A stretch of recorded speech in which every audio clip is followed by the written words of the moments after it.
Dans un texte intitulé L'État du monde juif, vous dites « J'ai à quelques mois près l'âge de l'État d'Israël ». Est-ce que le monde juif se résume à son berceau?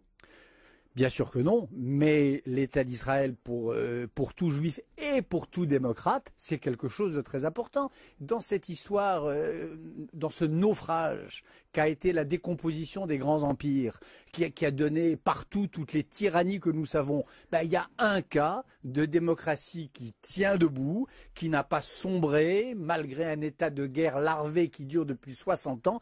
Et cet État démocratique, c'est Israël. Avec une armée qui fait ce qu'elle a fait à Gaza, comme dit les Nations Unies. Allez, ça c'est pour vous provoquer. Non, avec une armée qui, comme toutes les armées du monde, évidemment, commet des erreurs, mais dont j'écris et dont je démontre qu'elle demeure néanmoins la seule armée démocratique que je connaisse où, de haut en bas de la hiérarchie, on se pose du matin au soir des questions morales. Ça, c'est une plaisanterie. C'est extrêmement sérieux. Il y a 2 reportages pendant la guerre de Gaza et pendant la guerre du Liban où j'interroge des soldats des unités spéciales israéliennes et je démontre, je les décris en effet, essayant par tous les moyens, dans cette situation d'horreur que sont les guerres, d'épargner au maximum les victimes civiles. Ne pas, ça c'est la vérité.